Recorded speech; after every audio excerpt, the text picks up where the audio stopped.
As security agencies are starting to draw hard conclusions from the horror in Paris, one thing is clearer. There is a need for a better and faster identification of people. This is where Israeli startup AU10TIX can help.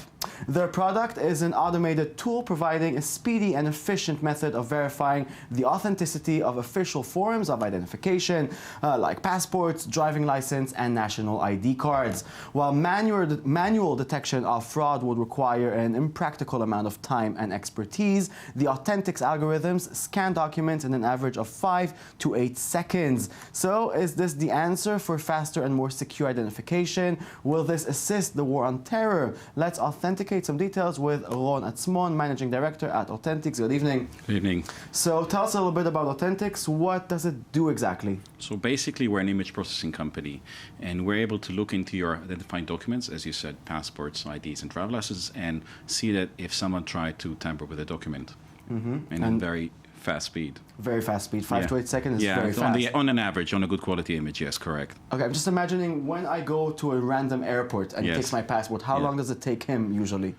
That depends, you know, if he's using, if he's doing it manually, if he's doing it semi-manually. So it differentiates. The thumb rule in immigration authorities is the immigration officer needs to give a go, no go to pass you or to put you on the side after 10 seconds. So there's lots of pressure on the immigration officer to streamline the process. And, you know, as air travel increases, you know, and there's not enough immigration officers, the pressure on the person increases on a daily basis. So are you the scanner I see sometimes, or are you the... We had the software. The software on the computer? We had the software. Not in every airport, but our system is deployed in several countries around the world. And how did you get started? I mean, where did the idea come from? Well, we are not your typical company. We spun off this technology from a bigger company called ICTS, and ICTS, its core business is screening passengers in airports. So we, about 10 years ago, understood that the business is, you know, our technology is needed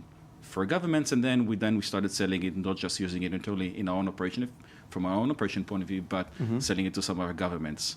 But as governments are a bit slow to adapt new technologies, we have identified other verticals, like in the financial services, where from a regulation point of view and anti-money laundering, you need to verify that the person opening a bank account or want to transfer money or make a payment needs to present their ID. So we are enabling to do this in a very effective way. So when I open an account for a bank account or PayPal account or whatever, you're there somewhere? Yeah, exactly. We deal in part of the PayPal is one of our customers. We do that also for some the lenders in the UK, like Zopa, Payoneer, TransferWise, a couple of interesting customers. Interesting. And, you know, one of the major stories in the attacks on Paris was now the fake or not fake Syrian passports. What's your take on it?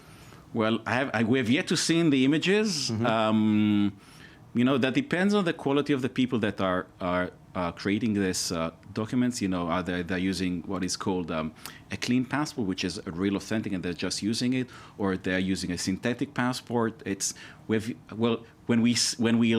we'll get to touch the documents, we'll be able to give a much more educated answer. And if it's a clean passport, can you still say this is not this person? Well, that depends how exactly it was forged. I mean, like you know, giving an uneducated answer before actually looking into the document itself will be not the right way to approach it. Okay, so let's talk about in general, because you know the concept of fake IDs and passports is now in the news.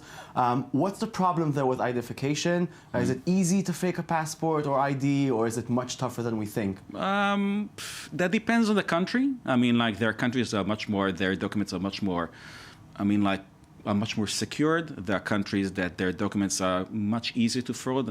For example, the Syrian passport, you need to remember that Syria is now unfortunately in a state of anarchy. So there's access to different production procedures of these passports. So I would say the Syrian passports, I would say, I won't call it an uneducated guess, but from hearing from what's going in the news, the Syrian passports are relatively easy to fake. And what's your take on general about how Europe is handling authentication?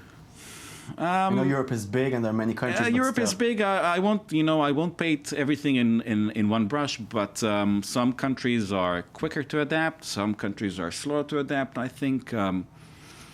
It's a very sad thing what happened in Paris, and there are good lives that got lost there. But I think, who knows? I think there might be a wake-up call to start automating the process, because it doesn't really matter where you get in. If you get from Greece or from Switzerland or from Italy, now when you have the Schengen, so even if you, for example, you land in Rome and your end destination is Munich, there needs to be one standard for all the EU in order to create a good, effective way to protect Europe as a whole.